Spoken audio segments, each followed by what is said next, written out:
საქართველოს ბილიარდის ეროვნული ფედერაციის, ევროპა-ბეთისა და საბილიარდო კლუბ რიოს პატრონაჟით ჩატარდა საქართველოს ჩემპიონატი პულში, სახეობა რუიანში, რომლის გამარჯვებულის გახდა გაგა რიჟამაძე. ჩემპიონატი ამასთანავე საქულმოქმედო სახის იყო და ემსახურებდა მსახიობ გიორგი ყორღანაშვილის დასახმარებლად სახსრების მოძიებას. საქართველოს ჩემპიონატი პულში, სახეობა რუიანში ტარდება წელს პირველად, უნდა ითქვას, რომ მას ლოგიკური დასასრული ჰქონდა, ვინაიდან ფინალში გავიდნენ უძლიერესები, ორივე საქართველოს მრავალგზის ჩემპიონები არიან, გიორგი რიჟამაძე და დავით ავაკიანი და ძალიან საინტერესო ფინალი გველის წინ. ძალიან საინტერესო ტურნირი ჩატარდა ბილიარდის ფედერაციის და ჩვენი მთავარი სპონსორის ევროპა-ბეთის დახმარებით. ძალიან ძლიერი მეტოქე მყავდა, მრავალგზის ჩემპიონი და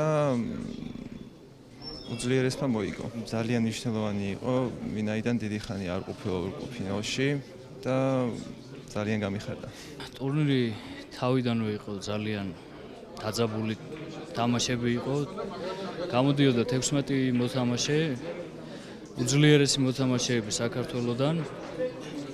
და ფინალს რაც შეეხება, ეს ასევე ძალიან დაძაბული თამაში იყო.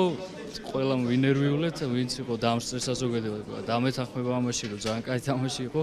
მე ჩემი თამაშით ძალიან კმაყოფილი ვარ. რა ვიცი, თავარი ის იყო, რომ მე 1 ნახევარი წელი საერთოდ არ ვთამაშობდი, არც ვარჯიშობდი არაფერი და ესე უცებ მოვედი ტურნირზე, მოვიგე და ამითი ვარ აღტოვანებული.